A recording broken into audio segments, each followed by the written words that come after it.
करते फिरे घर में भूखा बाप, भंडारे करते फिरे घर में भूखा बाप, पत्थर के भगवान को लगते 56 भोग और मर जाते फुटपाथ पर भूखे प्यासे लोग। बोलो ऐसी आज की स्थिति बन चुकी है। एक वो है गणेश जी जो विवेक और बुद्धि के देव हैं, लेकिन वो माँ बाप को अपना संसार समझते हैं। और एक हम हैं जो 2, 4, 5, 10 रुपया क्या कमा लेते, अपने आप को बहुत बड़े शहंशाह समझते हैं। जिसने पैदा किया उसका कर्ज तो अभी पूरा नहीं किया है। कर्जदार हो याद रखना, जिंदगी भर भी कर्ज कर लो ना पूरा, चुकाने की कोशिश करो पर चुका नहीं पाओगे। इसीलिए बड़े प्रेम से आप एक कोशिश करना, थोड़ी देर कोशिश करना, यदि घर में माँ बाप है तो खूब सेवा करना। कभी भी 1 रुपए की मांग मत करना। हमको जमीन नहीं दिए, हमको जायदाद नहीं दिए, सारा का सारा हिस्सा छोटे को दे दिए, बड़े को दे दिए, बेटियों को दे दिया, हमें क्या मिला, इसलिए हम सेवा क्यों करें। माँ बाप की सेवा करना है, बिजनेस नहीं करना है। वो देंगे तो हम सेवा करेंगे, ये हमारा धर्म नहीं है। मानव धर्म कहता है किसी की भी सेवा कर दो, दुआएं कहीं खाली नहीं जाएंगी, दुआएं खाली नहीं जाएंगी। और आपको पता होगा जहां दवा काम नहीं करती है वहां दुआ काम करती है। पर आज का सबसे बुद्धिमान मानव सबसे बड़ा कम बुद्धि का काम करता है।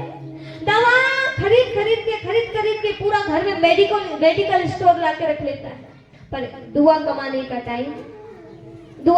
का टाइम आज होता है। थोड़ा सा समय निकाले, प्रेम से मीठी मीठी 2 बातें बोल दे, है या नहीं है। एक पिता ने पुत्र जो बहुत बड़ा ऑफिसर बन गया है, पुत्र के कंधे पर ऐसे हाथ रखा, पुत्र की गद्दी, पुत्र जो है बैठा था कुर्सी पे, पीछे से गया और पकड़ लिया और बोले बेटा बताओ दुनिया का सबसे ज्यादा अच्छा इंसान कौन है। पिताजी बड़े अच्छे से मुस्कुराते हुए सुनना चाहते थे, क्योंकि बेटे से बहुत प्यार करते थे। बेटा भी खैर पिताजी से प्रेम तो करता ही था, पर बेटे ने जवाब दिया, बोले पिताजी दुनिया का सबसे खुशकिस्मत और अच्छा इंसान तो मैं हूं। पिताजी को लगा, ये तो मुझे तो लग रहा था कि बोलेगा कि पिताजी आप हैं सबसे अच्छे, पर बेटे ने क्या बोला, पिताजी सबसे अच्छा तो मैं हूं। पिताजी ऐसे देखते हैं। बेटा ने बोला पिताजी इसीलिए मैं सबसे ज्यादा खुशकिस्मत हूँ, क्योंकि आप जब मुझे पूछ रहे थे ना, आपका हाथ मेरे ऐसे कंधे पर रखा था। वो बच्चा, वो इंसान सबसे ज्यादा किस्मत वाला है जिसके कंधे पर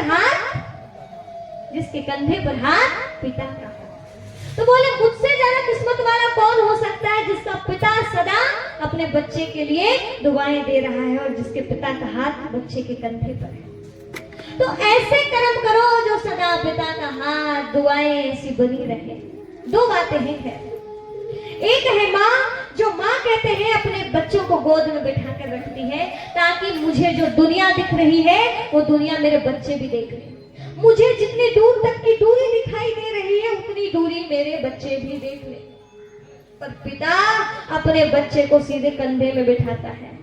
पिता इस सोच से बिठाता है कि मैं जितना देख रहा हूं मेरा बेटा उससे भी ज्यादा देखे, मेरा बेटा उससे भी ज्यादा देखे। इतनी शुभ भावनाएं रखने वाले माँ और पिता होते हैं। इसीलिए माँ पिता की सदा सेवा करना